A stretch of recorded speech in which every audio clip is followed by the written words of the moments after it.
right, everybody, welcome to Colorful Conversations. We're going to be taking a look at Bridging the Gap, Mental Health Equity for All. I am Kate Cobes, the Director of Development and Programs for the West Hartford Chamber, and I would like to welcome everybody on behalf of the Chamber. We're very excited to have an esteemed panel here to discuss the topic. I'll just give you a little bit of background about the Minority Business Network. The Minority Business Network was established to provide visibility, networking opportunities, and resources to chamber members who are also members of underrepresented racial, ethnic, and religious populations. Our mission is to provide our members with opportunities, connections, and resources. The MBN hosts a range of programming intended to increase visibility of minority-owned and represented businesses, provide a discussion forum for the unique challenges faced by minority professionals, and increase diversity among the membership. The Colorful Conversations is a quarterly panel discussion designed to take a deep dive into issues that disproportionately impact minority populations. We invite experts from across the country to educate the community on topics of interest and propose solutions to the issues faced. Past topics include healthcare, education, access to technology, and employment. The forum streams live on Zoom, on Facebook Live, and through our partnership with West Hartford Interactive TV. The recordings are then housed on the Chamber's YouTube channel. And I do want to thank our sponsor today, Liberty Bank. And for those in attendance, I would like to point out that the Q&A function is enabled. So if you do have a question that you would like to propose to our panelists, you can put it into that.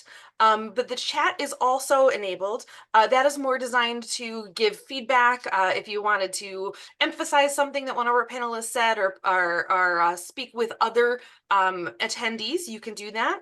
I do want to point out that there usually is a drop-down box. So you want to make sure that you're set to everyone and not just hosts and panelists if you want your fellow attendees to be able to see. And with that, I'm going to turn it over to our Christopher Clark. Christopher Clark is our moderator today. He's also the chairperson of the West Hartford Chamber's Board of Directors and the founder and chairman of the Minority Business Network. He's a private client advisor with Key Investment Services.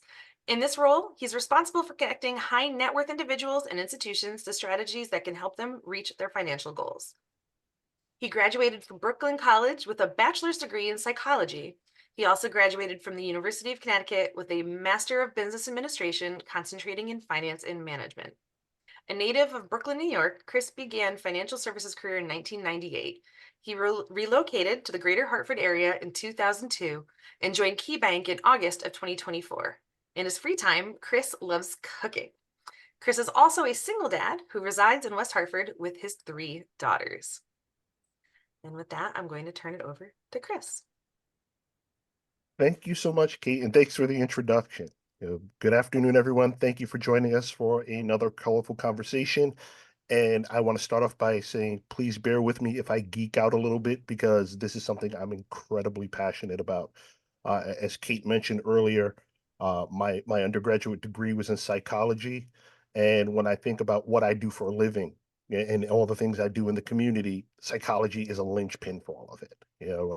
I was obsessed with psychology as a kid because I liked meeting new people. I liked hearing interesting stories, and I liked helping people find answers to their questions. And you fast forward almost 30 years, and that's what I continue to do. And I'm really, really excited to have this panel of experts, right? Some of whom I have had, sit down conversations with and pick their brains about their expertise, and some of whom I'm going to be meeting and listening to for the first time. And so with that put out front, I think it makes sense for them to introduce themselves to you. And we'll start with Jackie. So Jackie, please unmute yourself and introduce yourself to the public. Thank you, Chris. My name is Jackie Davis. I use she, her pronouns. I am the Director of Workplace Mental Health and DEI at Mental Health Connecticut. I've been doing this work for just shy of 10 years with MHC, and I'm very happy to be here and to engage with all of you today. Thank you, Jackie. Latanya, how about you? Hi, Chris. My name is Latanya King. I am a psychiatric nurse practitioner. I own a private practice in Avon, Connecticut, Hope Life Behavioral and Wellness Services, LLC. I've been a nurse for over 20 years. I've been in mental health and behavioral health for over 14 of those years. Um, I'm also have hospital affiliations and work in different hospitals, providing various treatments for mental health at the Institute of Living, St. Francis Hospital, and Johnson Memorial Hospital. Thanks, Latanya. And Siobhan. Hello, everyone. It's really nice to be here today. My name is Siobhan Sims.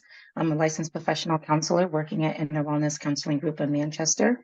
I have been a therapist for about 10 years now, graduated from the University of St. Joseph in West Hartford in 2014. I work primarily with children and adolescents and young adults with a concentration in trauma, conduct disorders, anxiety, and depression. And I look forward to this conversation today. Awesome. Well, thank you all for sharing your background. And I think it makes sense to just dive into it. And the first question I have is one that's going to touch on a personal note. How did you get here? What led you to this field and this course of study in particular? And you can jump in where whoever decides to take the question first. Well, I can jump in. Oh, you really going deep already? That's how we do over here. That's how we do. Yeah, I can jump Go in because I ahead. think I'm a little different from the two of you where I am not licensed in mental health. I am a trainer, I'm an instructor, I'm a facilitator. So that's where my expertise is. It's more research and sharing and educating and opening up conversations.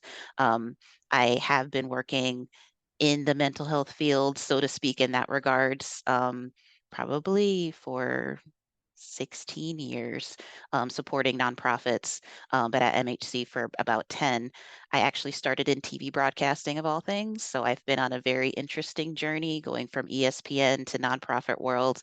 But as soon as I found my home at MHC and being able to connect with mental health professionals, seeing the work that they do on a day-to-day basis, helping people be able to live authentically and thrive and be their best selves, it just felt like home. So I have that interesting little journey, but I'm really curious about the two of you being actual mental health professionals in that right. And thank you for the work that you do. So I want to pass it off to one of you. Okay, I guess I'll take it. I tell people all the time that I think that this profession found me. I remember being in second grade and we were reading a story in a book called the Discovery Series.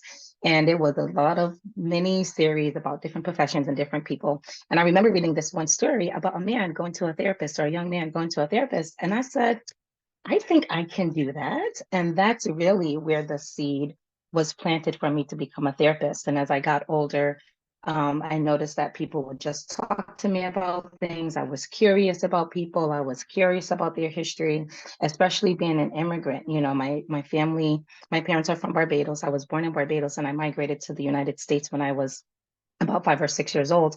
So coming into the US, I think that I had a different perspective or story on culture, the US culture, American culture, and things of that nature. And as I got older, I was just drawn to people, drawn to their stories.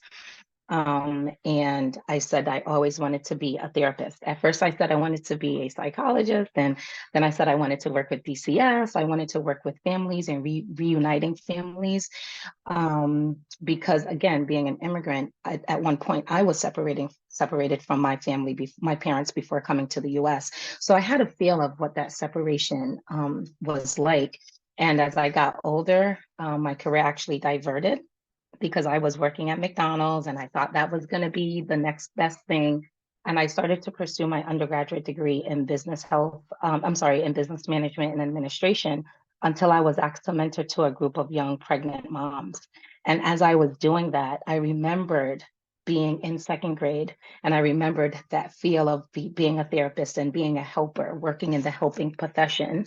And I graduated with my undergraduate from Albertus Magnus. And next semester, I was enrolled at the University of St. Joseph in West Hartford pursuing my degree in clinical mental health counseling. So I think that I always had a passion and a burden to work with children, and it got lost along the way, but I'm glad that I found it and I'm back on track doing what I think I was called and purposed to do. Wow, that's amazing. Well, Tanya, how about you? That's amazing. Yeah. Um, so my journey was it was weird to me, but it kind of started off, I needed a change. I was working as a registered nurse at Hartford Hospital as in orthopedics, specifically in total joint. I was doing that for about 5 or 6 years. Um, and I kind of got into it's this thing where it calls nurses eat your young. And I kind of was having some issues with a nurse there. So my mom worked for the Department of Children and Families for, at that time, well over 20 years. And she encouraged me to apply for, it was Connecticut Children's Place then, but it's Sonnet Center North Campus now. Um, and it was dealing with children with mental and behavior health issues in a residential type of background or field.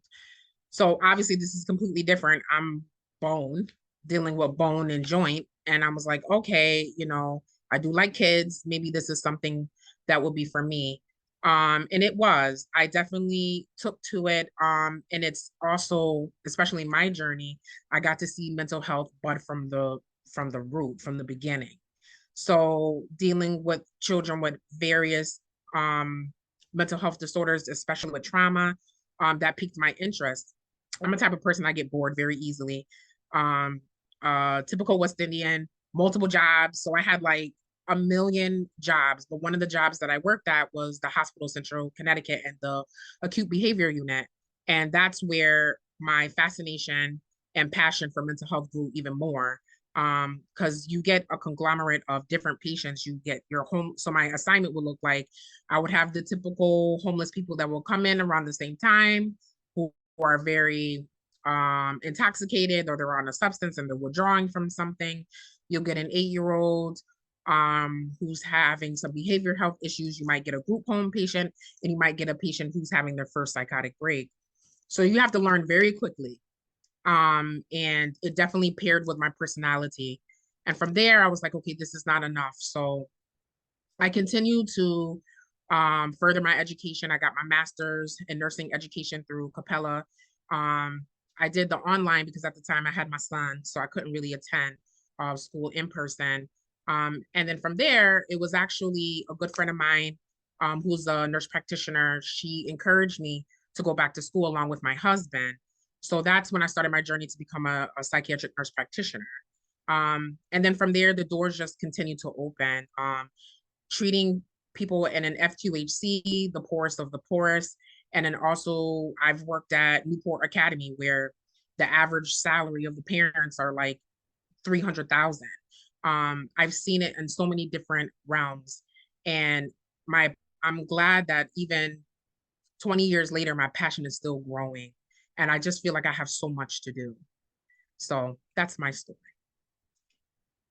Wow. So really diverse starting points, really diverse journeys, but ultimately, a passion to help people. It seems to be the common thread for everybody on the panel, right? Yeah, let's talk a little bit about what we're seeing and kind of what led us to wanting to have this conversation, the current mental health landscape.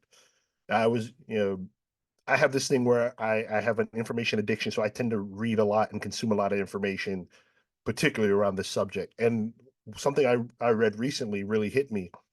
And they were saying, according to a 2023 study by the Kaiser Family Foundation, about 23%, almost 1 in 4 Americans, has sought out some sort of mental health care in the past 3 years. Immediately my mind goes pandemic. But what factors do you think have led to such a significant percentage of Americans to seek out support?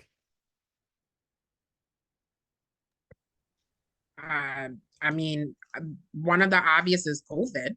I think just dealing with such an adjustment, I think what contributed to that is just the isolation, the the rapid turnover to just quickly adjust. I think it it was a lot of fear that also was created, and also us just the fear of just not knowing. I think that definitely was a catalyst that made it a lot worse for the mental health profession from my standpoint. My I know for other jobs, I know maybe because theirs was really supply and demand, or it was really about being in person. A lot of mental health providers, we were losing our minds. Our numbers and referrals were way more than we could handle. I think at the time, my numbers, I probably had like 150 clients. From the pandemic on, it probably jumped more than double. It's been pretty rough since then. Wow. And so as you say that, and before we get to somebody else's perspective, the jump in numbers, and how did you handle that? Because that's something that like a lot of my friends who are in the profession, you know, yourself included, like I've had this conversation where, uh, you know, they particularly walking out of the pandemic, maybe like a year or two into the pandemic, really, like they saw a significant jump.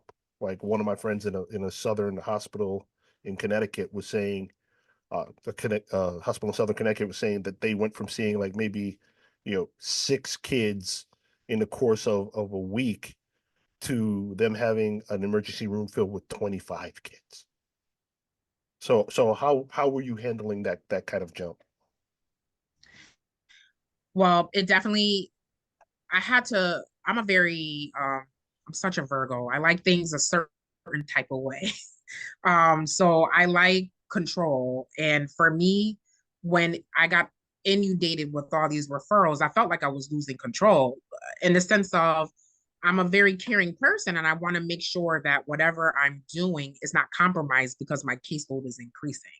So at that time, I was a director of behavioral health in Massachusetts. And I had to make a radical decision to like, I can't do this anymore. I can't do a 9 to 5 and then just see a small clientele of patients in my private practice. I ended up quitting.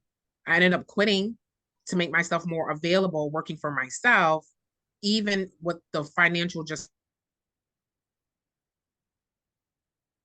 not knowing what was going to happen, but there was really care with so many numbers. And I ended up hiring another APRN to help, and another therapist. I hired a therapist to also to take on some of the referrals. So it definitely caused me to shift, and kind of really radically make some changes of how can I help with this pandemic, because you're right, it is a pandemic, without necessarily overburning myself. So Wow. So you basically just took the gloves off and dove in up to your elbows, right? Like yeah, I have to be hands on with this. yeah, it was like all hands on deck because even then,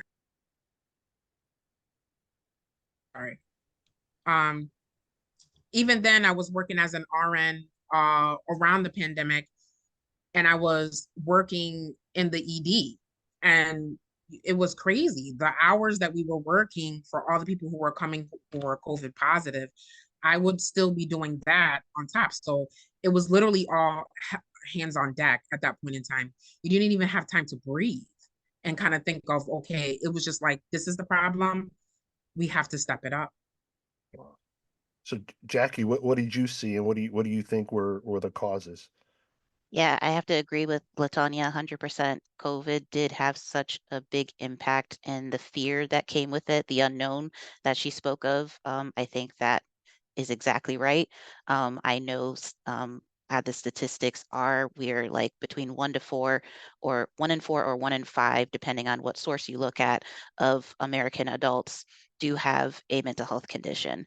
So having that 1 in 4 actually seeking help, I think there was a shift that COVID created where people started to do some self-analysis and self-reflection because we were very isolated. We were locked down. We had nothing else to do but to sit in our own thoughts. And for some people, that became extremely scary. But some individuals realized I can do something about it. A lot of the stigma around mental health was starting to break down, and people started to say, no, I can see a therapist. I can do some self-care. I can give myself that grace, whether it's medication or just talking to someone, going to support groups. The whole variety of care just became more spoken about, and that stigma continues to break. It's still there in some places, but we're working on it. That's part of what we're here to do and to talk about in communities. But I think, unfortunately, that need still needs a lot of help. I know that in my own personal journey in trying to find a therapist post-pandemic, I had to go to Massachusetts. I couldn't find anyone local that fit the need that I was looking for because it is a partnership. You can't just go to any provider and expect to get great care. Not to say anything bad about our providers, it just has to be that partnership that works so that you get that relationship that is definitely going to benefit you. And I have a fantastic therapist if you're watching. Girl, I love you.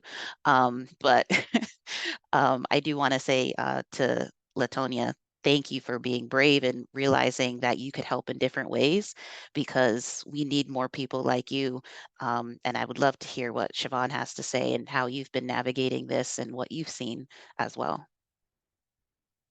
No, thank you. Yeah, I agree with everything that has been said so far. So, um, during COVID, I actually worked for a local community health center in their school-based department. So I worked in an elementary school providing therapy services to the students that attended that elementary school. And at the time, it was myself and one other clinician, and we had maybe about 100 to 125 students on our caseload that was already students in that school. And I think what happened with COVID, what I experienced with COVID is the referrals, like what has been said already, the referrals just skyrocketed, not only for adults, but also for children and adolescents, because they are isolated, they are disconnected from their peers, they are disconnected from their daily routine, what they have been used to. And parents also started to recognize some symptoms and some behaviors happening within their children. So they also started to seek mental health services for children. Prior to the pandemic, mental health, definitely a real thing. At the agency that I worked at, we already had clinicians at capacity, and COVID put those clinicians at either high capacity. We did see a lot of burnout. There were clinicians jumping into full-time private practice because, trying to manage working for a federally qualified health center or community health center and doing private practice at the same time became difficult. And I was one of those. Luckily, the agency that I worked for, they said, hey, do your schedule how you need to. Modify your schedule in a way that worked for you. So I was able to see some clients throughout the day and also help my kids with homeschooling and online learning and all of those other things. And in the evening when my husband came home is when I would see my private practice clients. But it got to the point where I had to turn clients away from my private practice because I was already at capacity. So I think COVID shined a brighter light, so to speak, on mental health, but it also allowed people to be more vulnerable and more brave to be able to seek mental health services and get the help that they needed. And I went from working with kids because it was all hands on deck, like Latanya said, to working with other populations, having to work with, college age and even the geriatric population. Even they were seeking mental health services, a population where it's like, you don't say, you don't talk about it, you deal with it internally, nothing leaves the family. So I think COVID definitely shone the light on mental health and why it's important to even seek mental health services as well. So all three of you are over here spitting bars, right? Like you're like you are saying things that absolutely resonate and absolutely have truth. And I'm like, I don't know because I'm not on the camera, but I sit here and I furiously take notes as you guys are saying things. And there were three words that really hit me. Disconnection, isolation, and stigma, right? And it leads to the next question that I had, because according to that same KFF study, among adults who report fair or poor mental health, 50% of white adults were willing to seek health care and say that they received health care in mental health care in the past 3 years. That number drops down to 39% in Black patients and 36%, according to their study with Latino and Hispanic patients. What do you think are some of the reasons for those huge disparities? There are numerous reasons, unfortunately, and I don't want to speak for a whole group of people, obviously, but in my experiences, I know that there is a very large distrust, especially when talking about Black community, representing my own community, um, for the medical profession in general. And that does include mental health, like all of the torture, the experimentation, all of the neglect, everything that has been done to Black bodies over time, like Tuskegee, all of these things that have happened. Like some of us didn't even get vaccinated because we didn't trust the science.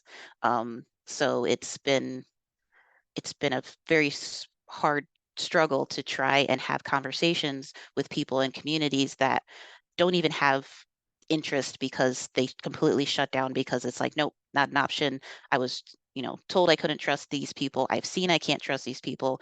Having bad experiences in the medical profession, even having bad experiences in therapy, there are prejudices, biases, stick, the stereotypes, all these things that exist because we're still human beings.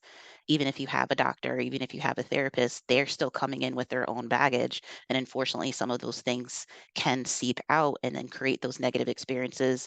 And then why would you want to go back? Um, I know there's tons of reasons, and I don't want to go through the whole list because I actually speak on this in trainings. So I must stop there and hear what my other panelists have to share. But that definitely is that mistrust is such a big issue for stigma. I'm gonna piggyback on what Jacqueline is saying also too. Um, I think lack of representation. There's not enough providers of color where people who identify with this, obviously, with our race, feel comfortable seeking help. I you're like a unicorn. I've never seen a Black nurse practitioner, a full sleeve, nails. What? Like it's different when you can find someone that makes you feel like you can connect. Um, Not that we're not out there, it's just not enough.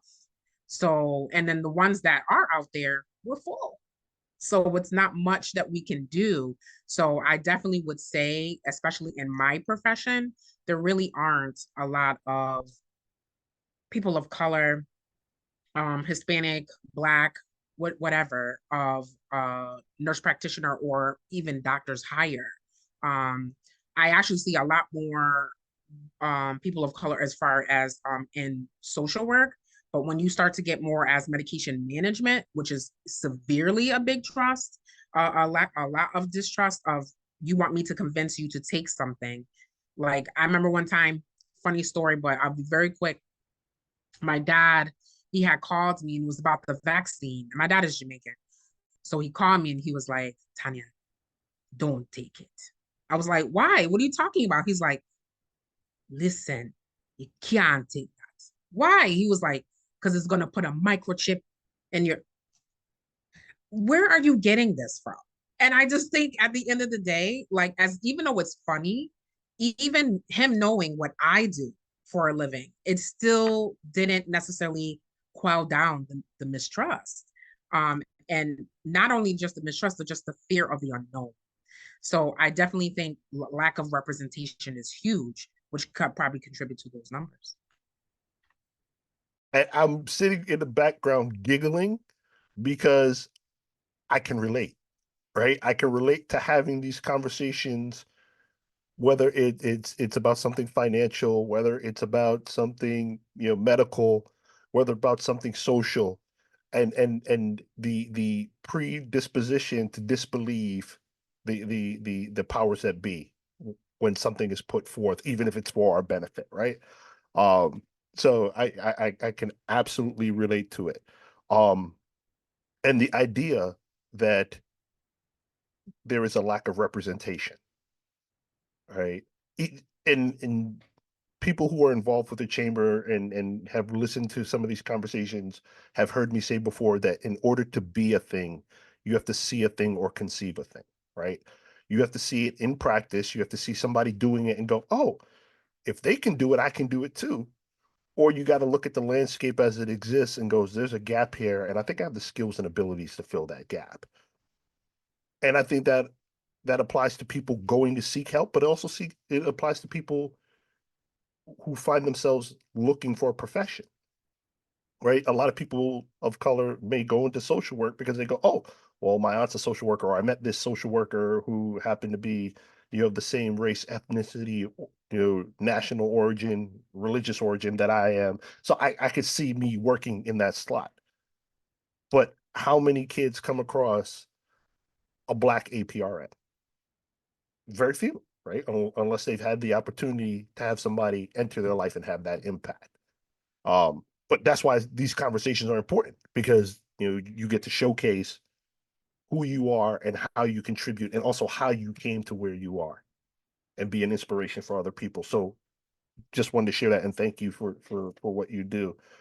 Um, but one of the major things that I heard just now, and it was also a point for conversation, is that mistrust factor, right? You look at the Tuskegee experiments. For those of you who aren't familiar, there was uh, a situation roughly 100 years ago where the U.S. government uh, was supposed to be giving vaccines to people, and instead were injecting them with syphilis, right? Um, it's Googleable. It's a real thing that happened in U.S. history. Or you have a situation where the tools that are used in gynecological exams were created through rough experiments with slaves without anesthetic or medication, right? Like, these are things that really happened to the people of these communities, and are passed down and created this extensive distrust that exists, right? So it's not just anecdotal or unfounded fear. It's based in historical events and historical traumas that get passed down. So the question I have, and not that we'll find a specific answer, but how do we combat that? Well, one of the things, Chris, that I thought of just now is as I was listening to you and Latanya, is that generational trauma, right? We know that generational trauma is a real thing, and we have seen it through the what you just described in the treatment of Black and Brown people. So we need to take into consideration that because of this generational trauma, there is a core belief system that's going to be built in Black and Brown people that says, I can't trust, or it's hard for me to trust going in and speaking to a therapist and being open and being honest. And that's going to contribute to them not seeking care. I can speak in terms from working with children and adolescents. If there is even some fear-based thoughts and fear-based beliefs, even in children, in regards to speaking up and speaking out, because they believe a lot of times that there's going to be some form of retaliation or something bad is going to happen if they share, if they speak, if they say I'm sad, or if they say I'm depressed or hurt or this. There's this belief that is developed saying that they can't say anything about these things because I'm going to be taken away from my parents, or my parents are going to go to jail, and right, and all of these other belief systems that's incorporated in that.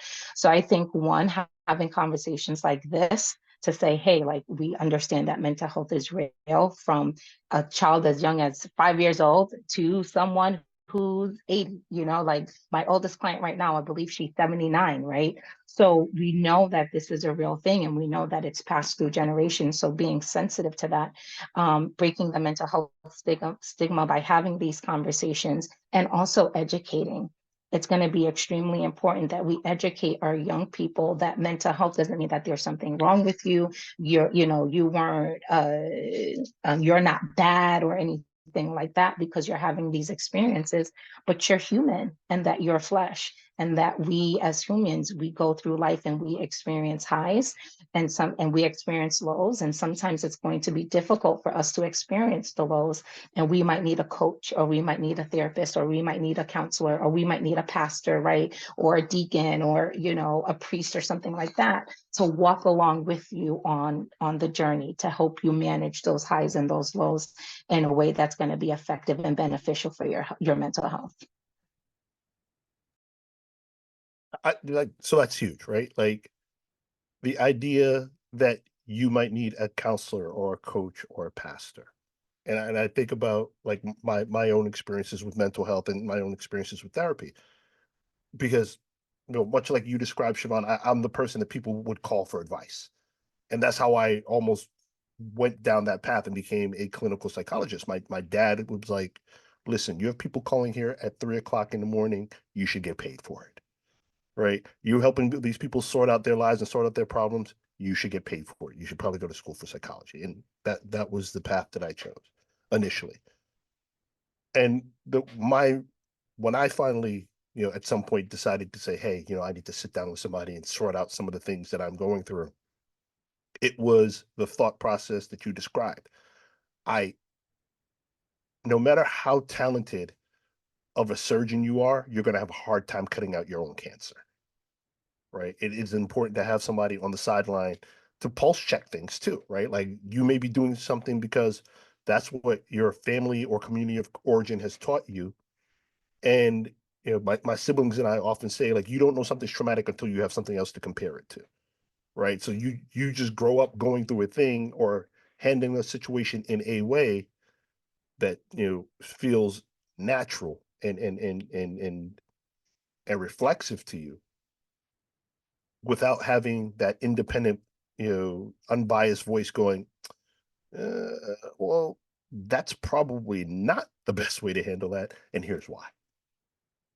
So almost like in the same way that you need to take your car in for a recalibration, right, or oil change or something along those lines, or rotate the tire. It's the same thing for your mental health. I think, Chris, a lot of times what I've experienced from my clients that do come in reluctantly to get treatment, even if it's just therapy, not even medication management, they all do the same thing, especially from a cultural lens. They always separate the mind from the body. They don't necessarily see that their mind itself needs to be nourished. It needs to be taken care of. Um, it's no different than you got a diagnosis from your provider that says you have diabetes. They will change their diet. They will start exercising. They will take that metformin. They will take their Ozempic. But the moment I'll be like, you look kind of weary, you look kind of stressed and tired. Oh, that's life. I think sometimes a lot of patients, and you know what, even myself, I'll throw myself in there. I think sometimes we're just so used to the run of life, and we bear and grin it, and don't necessarily know that at times you're burning both ends of the stick. And what ends up happening, and I don't know if Siobhan sees this, a lot of times we get them not when it's too late, when a lot of damage has been done. It's not like, because the education, they don't know the early symptoms. um a lot of times, especially with mental health, many people of color suffer in silence. They it's not even just the fact of something bad happened to them, or if they were traumatized or sexually abused, but it's a faux pas to actually say, hey, I'm not well today. I need a mental health day. I need to figure some things out. It's almost kind of looks as complaining, as opposed to, is there anything else behind that?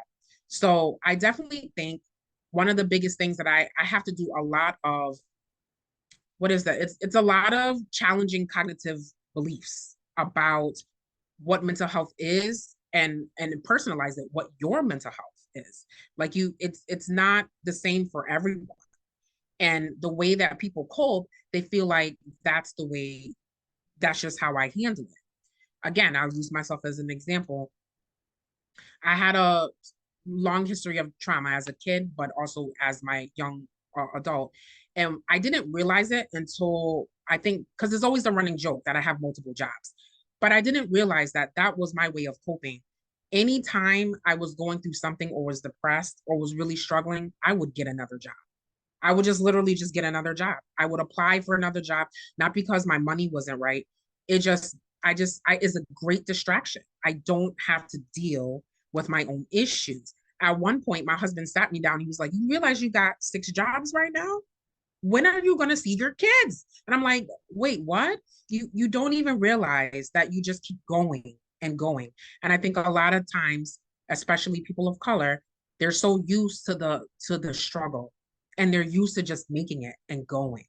And I think it's time for us to tap them out and be like, "No, that's not how this is anymore. It's time to take care of every part of you, because you cannot separate the mind from the body."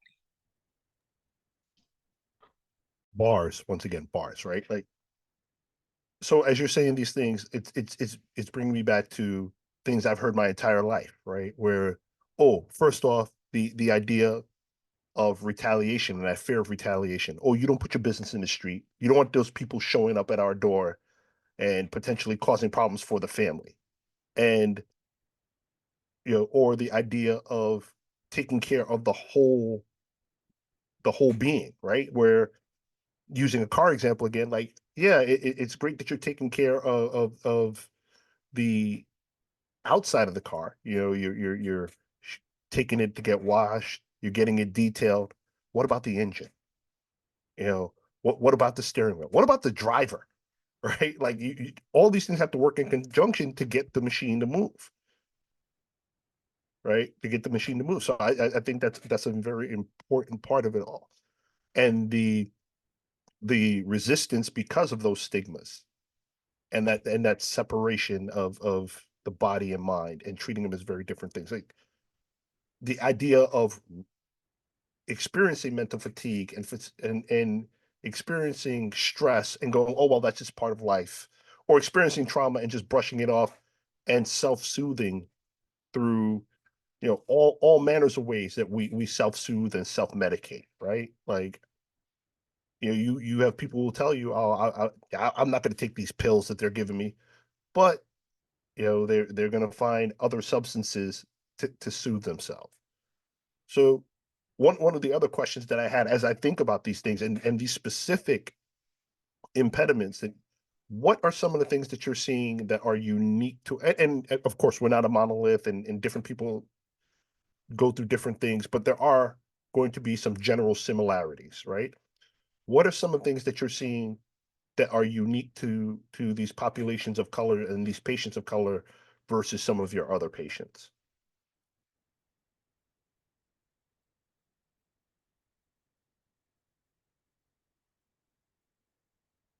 Anybody? Well, I'm thinking. Up until January 1st of this year, I worked in community health centers. So like UCFS in Norwich, and then I worked for a community health center in New Britain. And the population that I worked with, again, primarily children and adolescents. Environment is one of the big things. Their culture.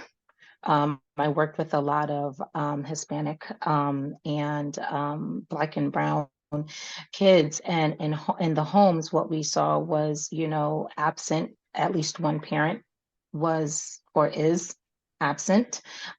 We have moms who are overworked, working multiple jobs to be able to provide for children day in and day out, and living in survivor mode, functioning in high stress, living with functional depression and these things, functional anxiety, because they're working every day to provide. But the kids in the home is being affected and neglected, because they're trying to keep a roof over the kids' heads, right? So from a child and adolescent standpoint, we're seeing a lot of emotion dysregulation in the academic setting, especially. We have kids coming in, where, yeah, their basic needs might be met, but they don't know how to express that they're stressed, or, they're depressed, or that they're anxious. And they just see a mom or parents who are just working every day and pushing through just because the bills have to be paid. And then on the flip side of that, now transitioning into private practice, I'm working with families who, I don't want to use the word intact, but I'm working with families where the parents, I will say, the parents are more engaged and involved in the therapeutic process. So the success outcomes are actually higher than when I was working in community mental health, right? So from this side of things now, I'm seeing kids being able to come in, they're able to learn the strategies, they're able to learn that mental health is okay. They're able to learn, coping strategies to deal with anger outbursts, depression, anxiety, and then they're able to be successfully discharged. So I feel like there's a difference depending on what the culture is and the community and the environment, at least for kids, where they're living in, which direction that can go in, Chris. So the level of supports make a difference in Yeah.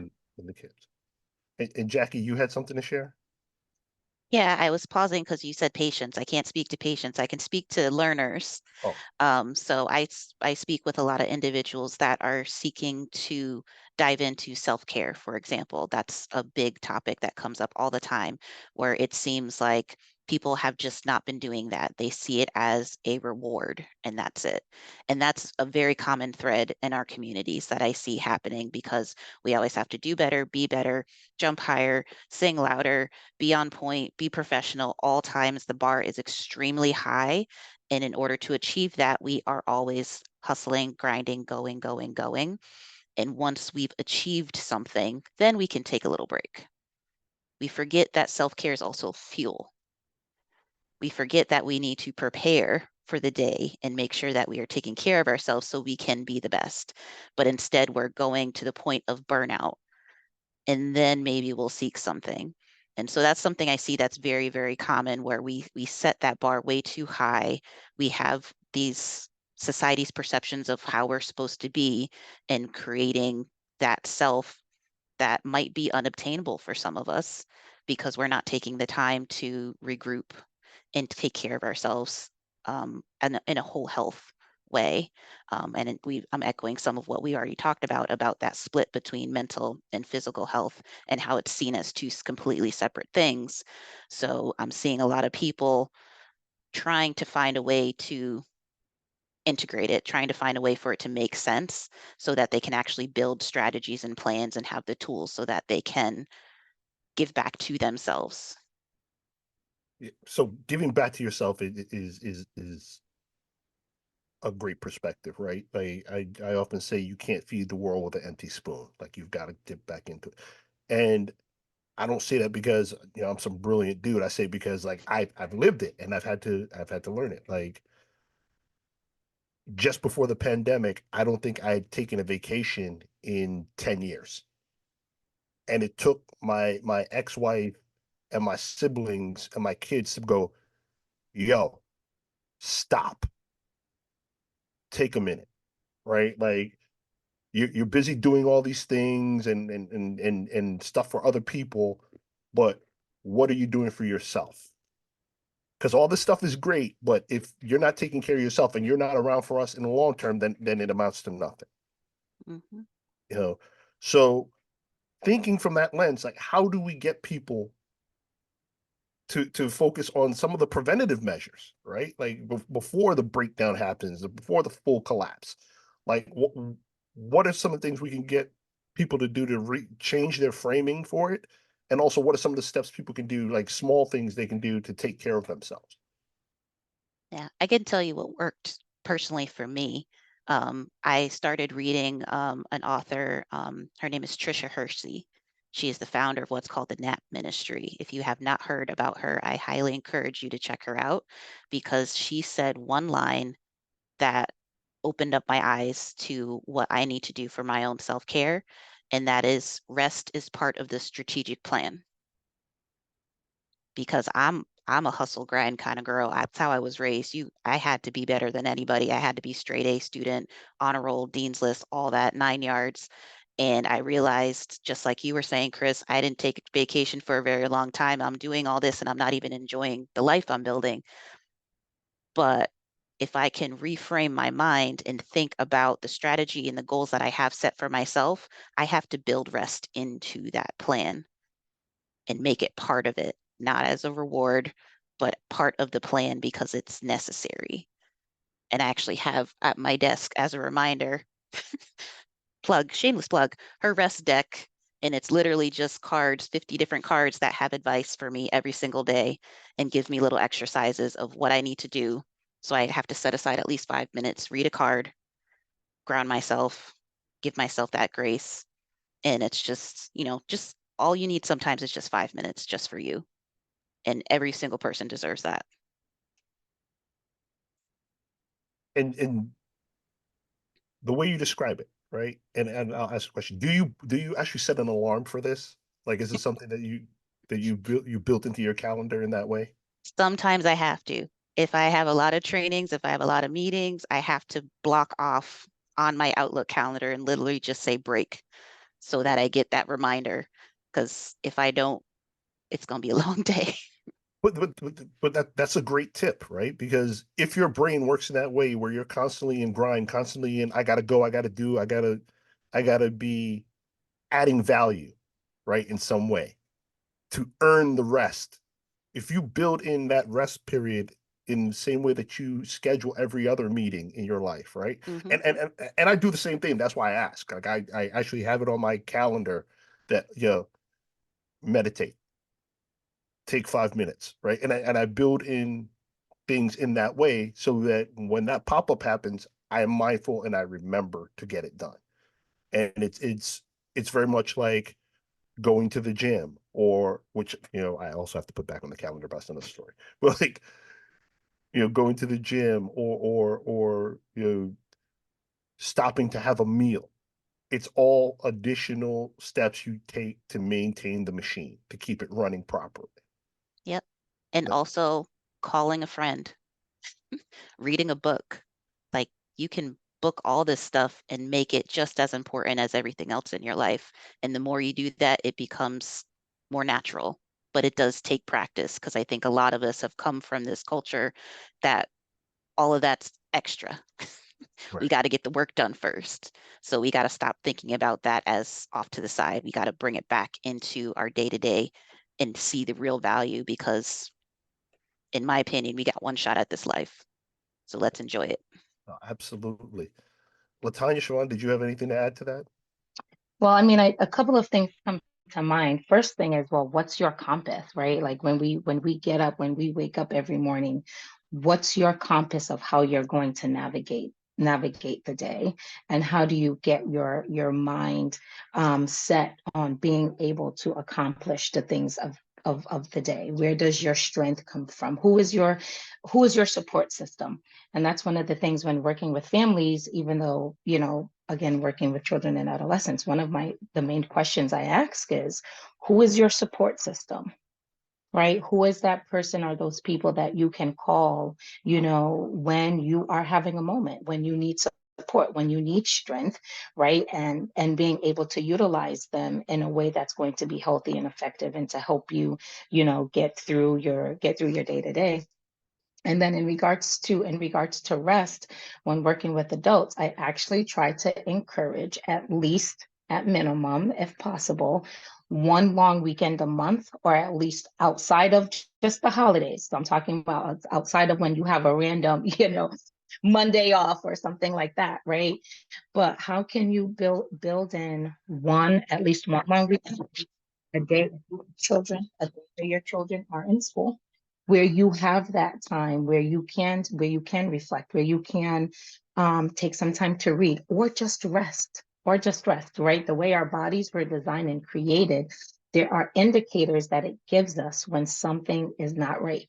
So if we're getting multiple headaches or stomach pain or chest pain or leg pain, right? Our body is designed and created in a way to say, like, hey, something's not right with me. I need help. I need to go see a doctor from the physical standpoint. So from the mental health standpoint, when you're waking up and you don't feel like going to work, you don't feel like getting out of bed, you don't feel like doing the things that you normally do, that's a sign and an indicator that it's time to take a day of rest. I love that, Jackie, that take a day of rest, right? Have your body do what it needs to do to rejuvenate and get you back to where it is that you would like to be. I agree. I'll add on, piggybacking on everyone's conversation. One of the things that I've observed, maybe outside of everything that you talked about, was patients, I'm not patients, just people in general, feeling that they actually deserve it. I've had patients, I'll talk to them and be like, what do you mean you shouldn't take a vacation? What do you mean you are not going to take 4 hours off of work today?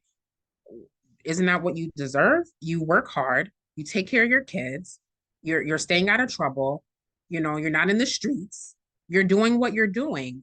And a lot of them, it comes back about how they feel about themselves.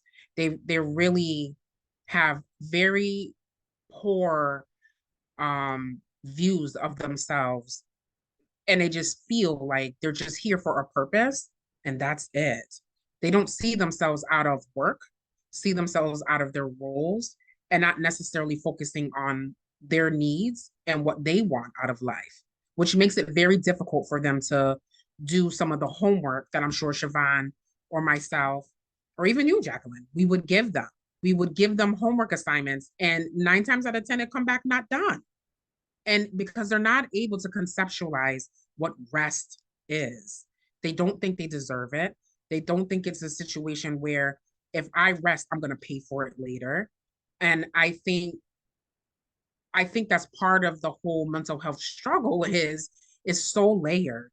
It's not just the fact that, okay, I'm coming to you and I'm depressed. A lot of people just are really struggling to just enjoy life and understanding what happiness for them are. So when I tell someone to rest or to do something that's self-care, it immediately turns into a reward system. Okay, so I'm gonna get my nails and toes done. All right, that's what I'm gonna do. No, that's maintenance. That's maintenance.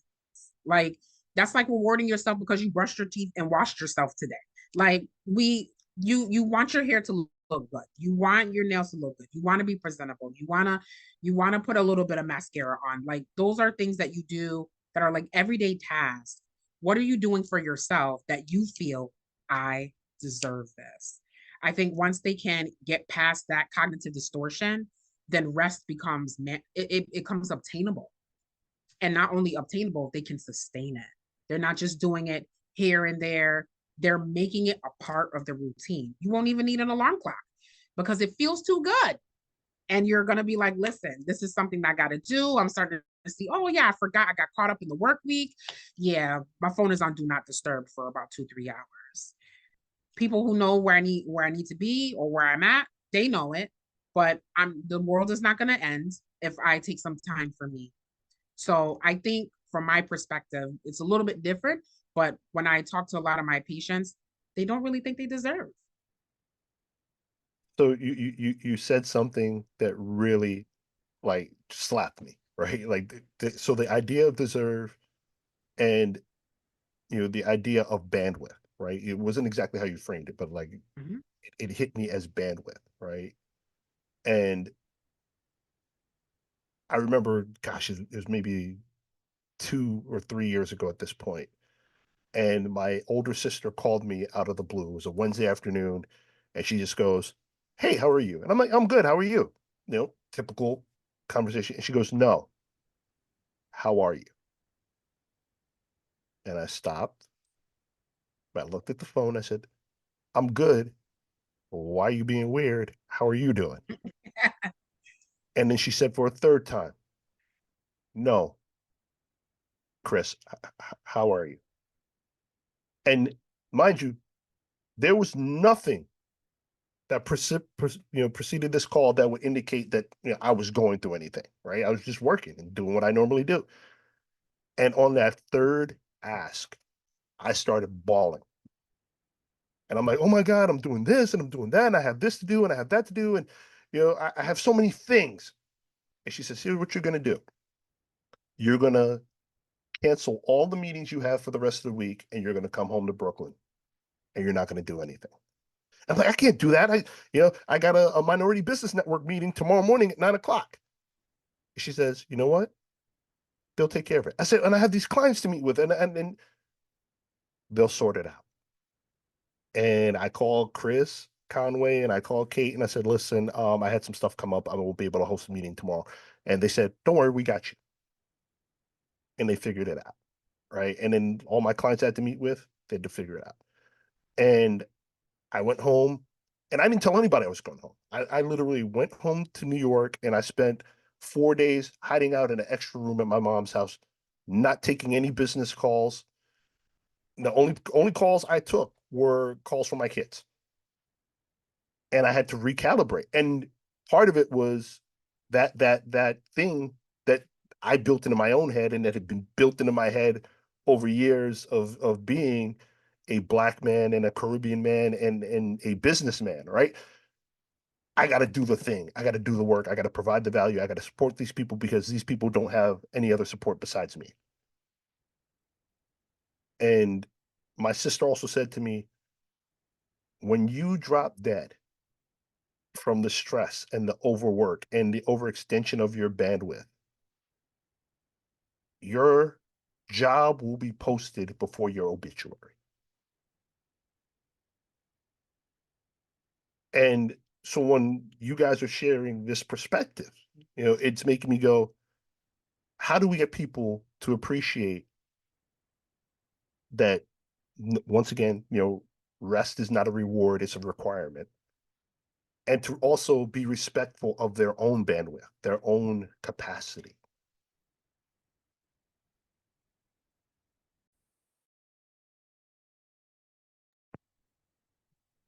Unfortunately, I don't think there is one answer to that. Yeah. It's very personal. It's personal to everybody. Everyone's going to be different. I wish I had a Band-Aid I could put on this. I wish I could just give someone the secret sauce and we can all just accept that we deserve grace and we deserve to be good to ourselves. I think it comes down to education and practice and finding what works for you.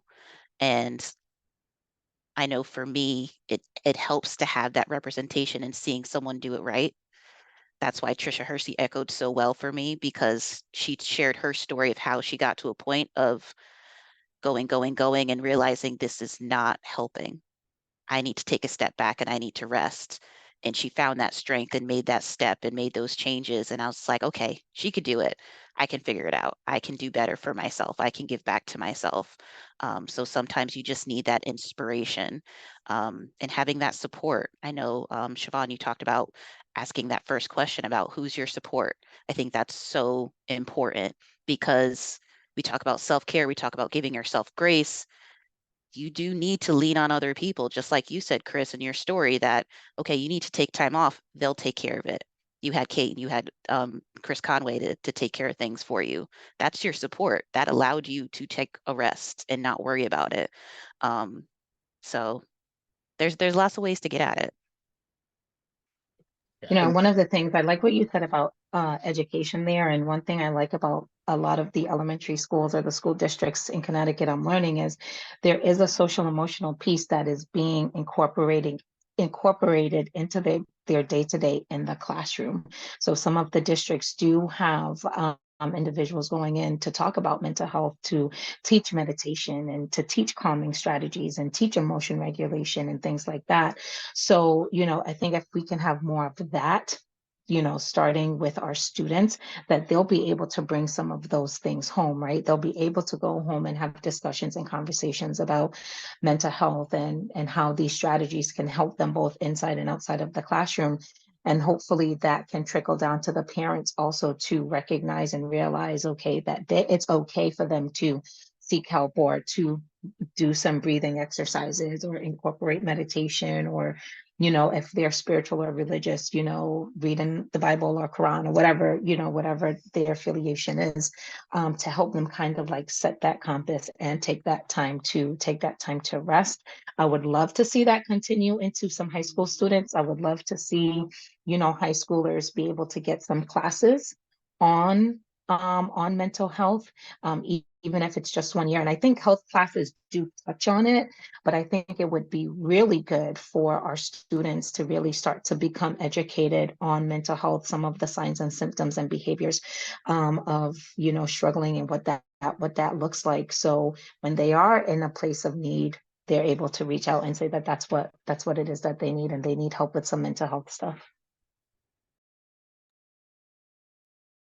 So Siobhan, you asked the question as who is your support system? And Jackie, you mentioned like the importance of calling a friend. One of the things that I've seen a lot with regards to mental health and some of the triggers for it are isolation, right? That feeling that you don't have somebody to call, or you don't have somebody who supports you, or that no one will understand, whether it's real or perceived, right?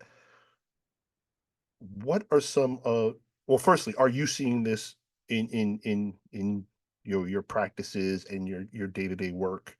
And also what are some of the tips that you're giving people to combat it if you are seeing it?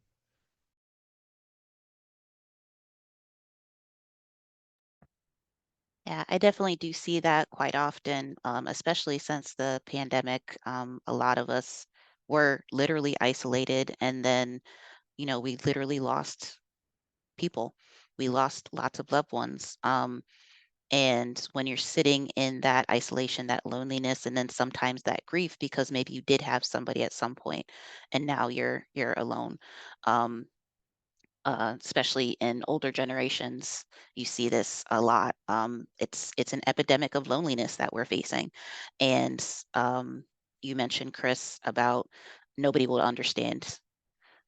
There's that self doubt of like, I'm not even going to bother to try and find somebody because no one's going to get it anyway. And unfortunately, that is a big barrier to try and reach out to someone to say, no, you do matter. Um, what you're feeling is valid, and there are people and supports and resources available to you. I know on MHC's website we have a whole directory of resources that are available for people to check out depending on your different communities, your interests, and the like. And I actually had a good friend of mine reach out to me.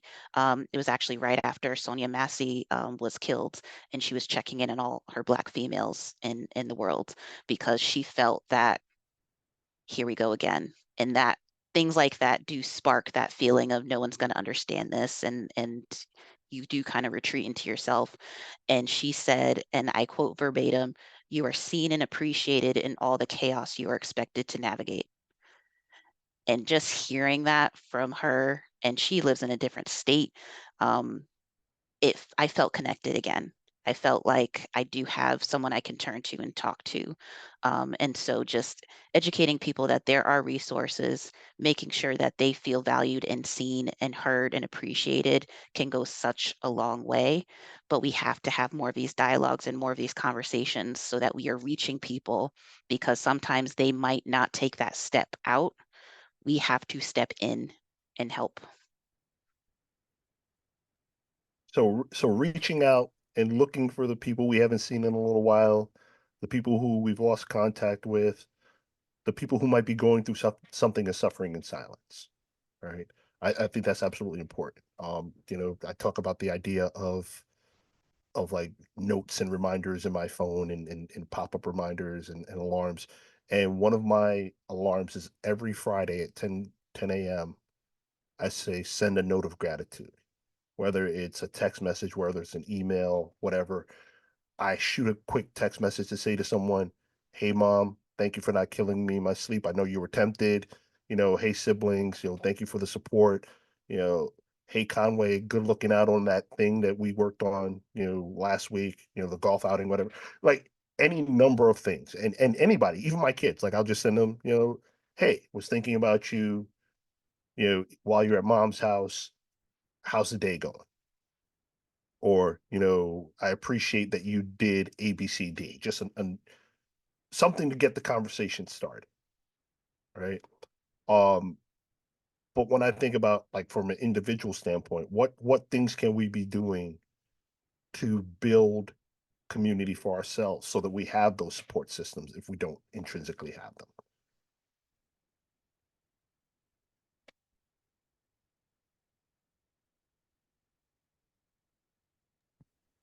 I mean, I feel this conversation is a great first step.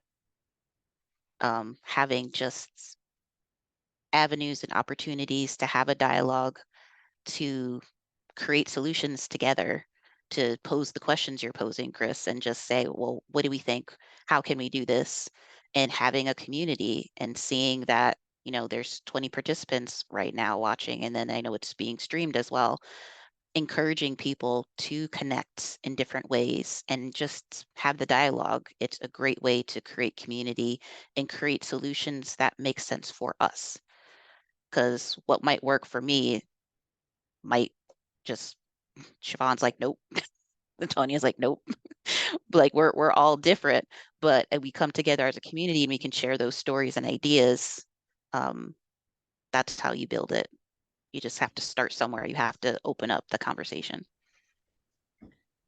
I think that's uh, absolutely true.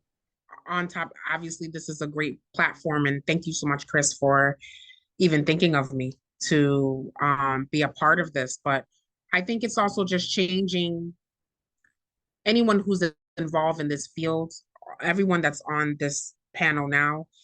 We have to realize outside of doing a duty to our patients, clients, whoever that we're serving, we have to kind of do a little bit more. We have to kind of pioneer and advocate for our profession and just for mental health in general. I think when I first started, or my first experience of mental health was, it was pretty dark. And the reason why I would say dark, it's like, I remember one time I went somewhere with I don't know, I think it was a family member, and it was actually I didn't even realize it was a therapy appointment. And the therapy appointment was in a basement and it was no windows. It was very odd. And I just kind of felt like that kind of is how mental health is treated, like a stepchild. Like we know you exist, but you're over here. And the only time it really gets brought up is when something bad happens, hence school shootings, um, um, a lot of different things that are happening. And that's when all of a sudden it's a problem. Because that's why I don't read comments. You'll see the comments, oh my God, how did this like mental health failed him. Well, we don't know the story. How do we know that that person actually was in treatment or maybe was not adherent? We don't know. I think if we can continue to really uplift and kind of transform what our community looks like, I think we'll get a lot more support. This platform is amazing, but imagine if this platform was going on all the time. Maybe not every day, but more, maybe once a month or twice a month. I think it's very important to kind of push it more in the forefront as opposed to negative experiences being the highlight of what mental health is. We don't want mental health to be seen as a crisis all the time. We're not always in crisis. There's a difference between, mental health and then there's mental health disorders. Like there's a difference. And I think the society or our community is very confused about the two. It's a lot of negative connotation to it. So, I think just being able to transform and take control of the narrative of what we do, and show the good outside of the bad and the ugly, I think that's very important as well.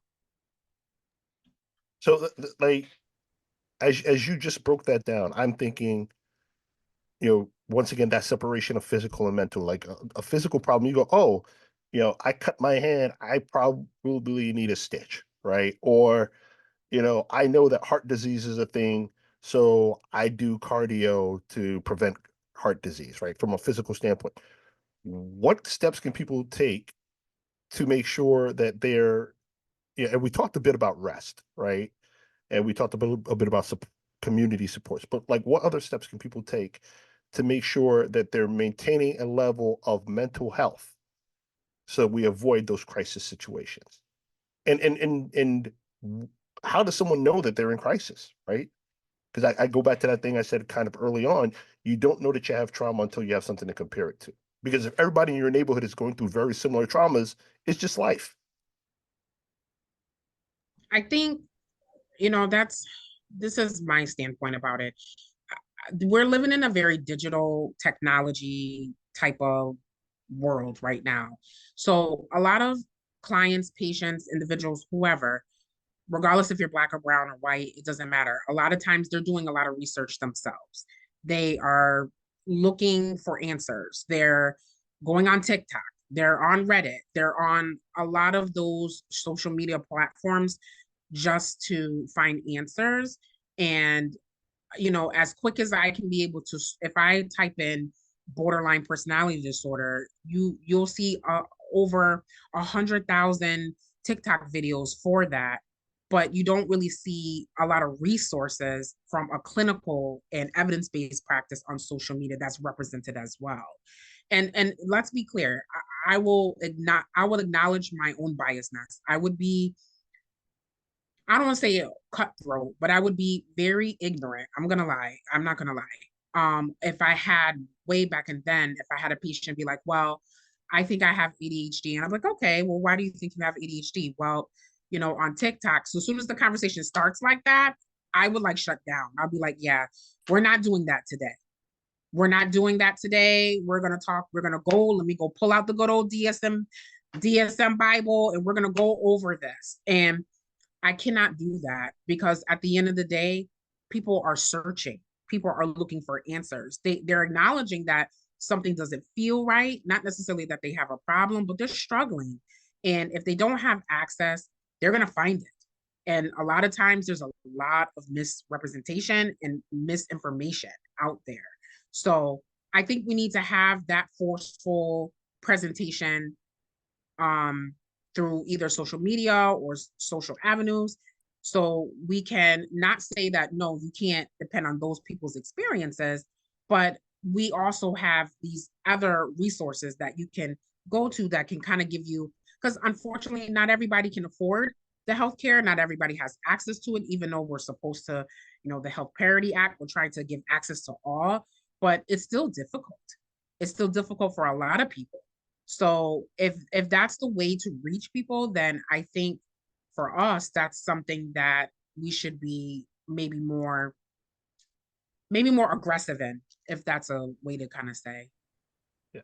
No, I think I follow what you're saying because I think about the idea of social media and the input of social media and like how social media has dropped certain terms into the lexicon. Like as you were talking about, like, oh, I saw it on TikTok, so yeah, I think I have ADHD, and my mind immediately went to the word narcissist, right? Like where everybody is a narcissist and everybody displays narcissistic tendencies, and it versus displaying narcissistic tendencies, everybody is a narcissist and they're clinical and they have a mental illness because it is part of the lexicon now, right? It's part of the vocabulary we use. How does somebody sift through all of that?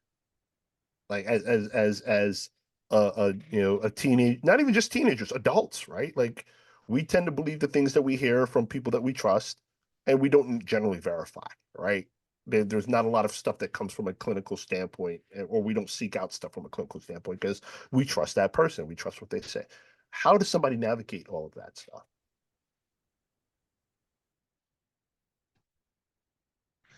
The person or the professional?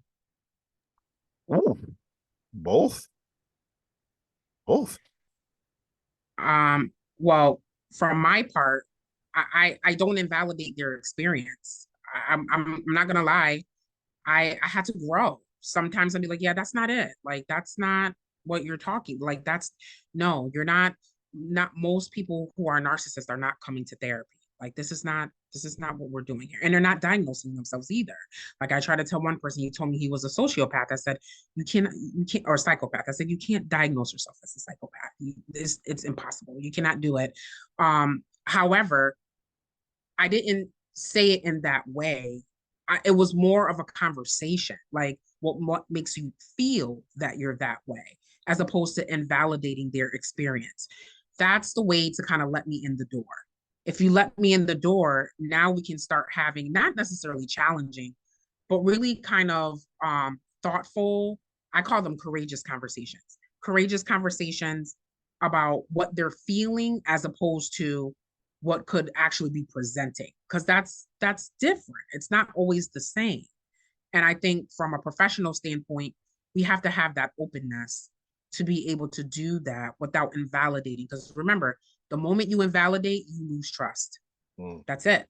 The moment they feel, even if it's you're giving an opposing opinion, the moment they feel that you look at them a certain way, that's when the trust already starts to seep in. And then now you lose them. Wow. And because I want to talk about that trust thing, the thing you just said about trust. But I want to address the other part of the question, which was how do individuals, how do patients navigate this? Like they're being confronted with all sorts of information on mental health and all sorts of misinformation on mental health. How they navigate the real from the hype, really. But one of the first things I think it's important to do when working with clients is that psychoeducation piece. Let's go over, what this diagnosis is, what this diagnosis means, what it looks like. Starting off with some assessment so we can get a baseline, so we can really kind of see like where you are exactly, and then reviewing those assessments with the client. So whether you are assessing them for depression or anxiety or ADHD or addiction or what have you. There's so many different assessments and tools out there that as a clinician, as a therapist, we can use to really help the client understand where they are. And also, yes, everything you see on social media, everything you read, everything you see is not going to be true, but let's have an open dialogue about what your questions are. What are your concerns, right? Latanya mentioned the DSM. What does the DSM say for the criteria, right? The people who sit in a room and look over all of the criteria and make the decisions on, what a diagnosis is, how it should be treated, what to look for. Let's go to a source and let's go to a trusted source, so to speak, so we can really help you to understand what these diagnoses are and how we're going to work together to help you navigate it. And then also being honest, a lot of times when we go to our doctor's office, they give us that questionnaire to fill out. Let's be honest, right? Let's be honest on the questionnaire. So your primary care physician or your family medicine doctor, whoever, can have an open conversation with you about, where you are, what these assessments say, what they reveal, and how you can really be able to get the help that you need. Chris, I wanted to touch on something you said earlier from an individual standpoint, what it is that we can do. I think that we have to be honest with ourselves about, I'm sorry, about health, and also welcome it in our homes. We have to be an example in our homes of what good mental health looks like, right? So if my children see mom working 5 days a week, 6 days a week, mom is not taking time for herself, or dad is working 7 days a week and dad is not taking time for himself, dad is not, we're not enjoying our hobbies, we're not doing things as a family, we're not taking care of ourselves, our kids are going to get that message. Our loved ones, our moms, our dads, our aunties and uncles, our siblings, they're going to get the message that we're not taking care of ourselves. So how about we start with recognizing, okay, I need a day of rest, or something is not go right with me. I'm a little off. I need a break. I need a moment. And then being open and honest about that. You know what? Mommy needs a mental health day. Mom is going to be gone. Mom is going to the mall. Mom is going shopping, whatever. Right? Or mom and dad, we're going out for the day. We're going on a date. We're going to a game. We're going to do something, right? Because I think if we can start the conversation at home, with the ones that look up to us and the ones that are trusting us to parent them and lead them and guide them, that they'll see that mental health, this mental health stigma, it doesn't have to be a stigma. It can be acknowledged, and then practices can be put into place to help them navigate it as they get older. You know, I immediately thought of that saying, like, children don't do what you say, they do what you do, right? And so, you know, you can be like, oh yeah, mental health is important, but daddy, you don't take care of yourself. Daddy, you don't take breaks. Daddy, like I can picture my daughters in my face calling me out for it too, because they call me out a lot, right? So as a parent, what steps can you take to model these kinds of behaviors for your kids? Like, what do you think are, yeah, and it doesn't have to be the end all be all, but just a step along the path. Like, what can you do? So, for example, if I see, one of my kids are, triggered, upset, angry, or whatever, I'm like, whoa, what's going on right now? What's happening? What's happening right now? What are you feeling right now? Or if I'm annoyed or frustrated or having a moment, you know what, guys, mommy needs a break. Mommy's taking a time out. And that's what I do. One of the other things in my home, we call it quiet time. Everyone go find your space. You can go to your room, the living room, family room. You can go wherever you would like to go.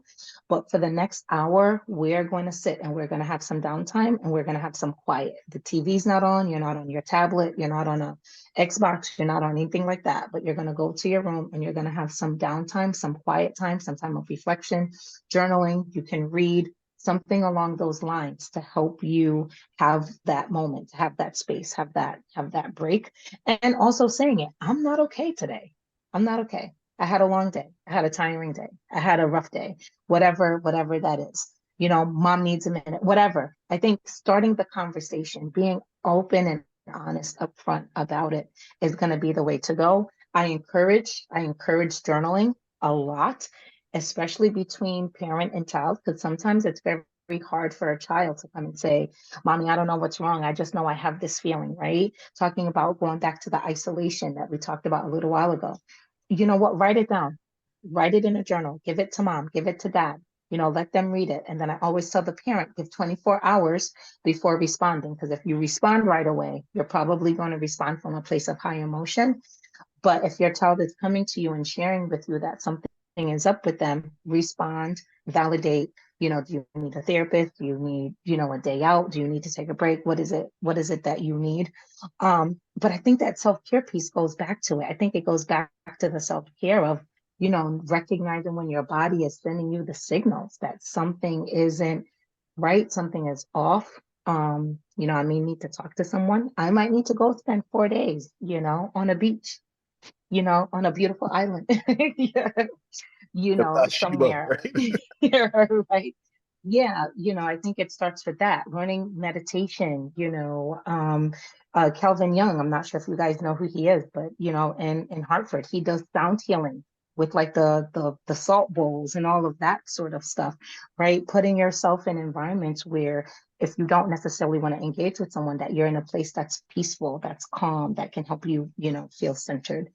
And there's so many other things. Mindfulness, there's DBT, there's so many strategies and interventions out there that can be used. So there's a ton of strategies. There's so many ways to take that first step along that path. But sharing what you just shared gave us some solid and tangible examples. So I appreciate that, Siobhan. Thank you. Yeah, I want to be respectful of time. Kate, it doesn't look like we had any questions come up in the chat or in the Q&A. No, we had a few comments pop up, but it looks like you guys have covered a lot of great information. And really, I like, this is a conversation I could have for another 2 hours, but I want to be respectful of time. With that in mind, were there any points or any There's thoughts you would like to there's leave? one question. Someone said, can you please share again the name of the gentleman who does sound healing? Oh, you put it in there, Kelvin. Awesome, awesome. So thank you for covering that. Um, so panelists, any final thoughts that you want to leave the viewing public with? I just want to tell everyone that you matter, that you are a valuable person, and I'm so glad that you joined us today. Make sure you keep taking care of yourself, educating yourself, give yourself that grace. You deserve it. You don't need to earn it.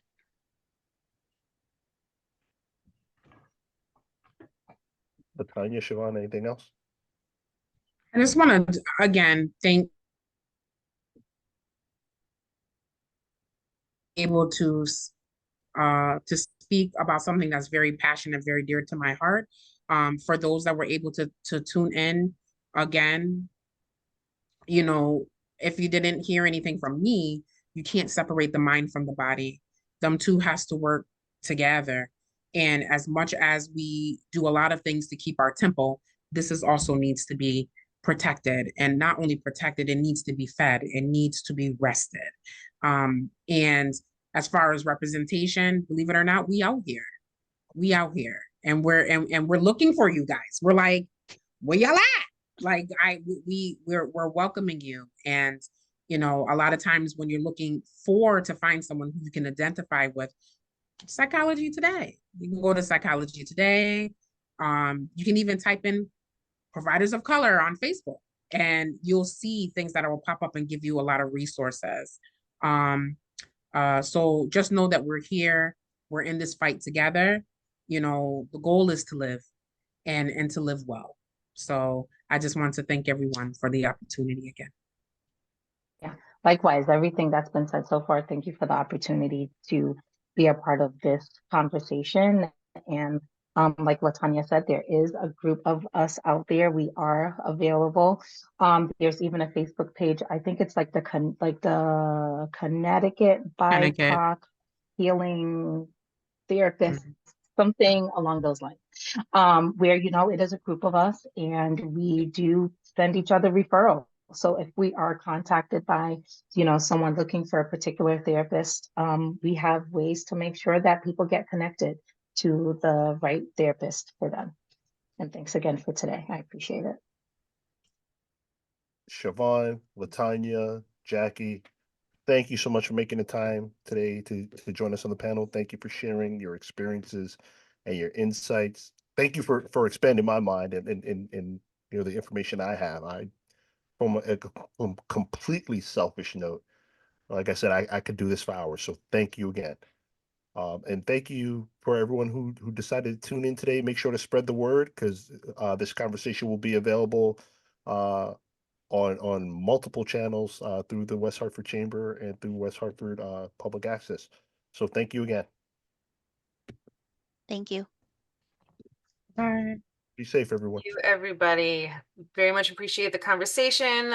So I just want to, you know, once again, give a big shout out to our panelists. And if anybody's interested in getting involved with the Minority Business Network, you can find out more information through our website, whchamber.com. We do host a monthly meetup at Luna Pizza on Farmington Avenue, the fourth Friday of every month. So it's a great way to make some new friends, get involved. Maybe that's a great connection point if you're looking to break out of your shell. We also host the Colorful Conversations on a quarterly basis. Our next one will be coming up in December. Details and topics to be announced at a later date. But we would love to have everyone's involvement with the work that this committee does. Thank you.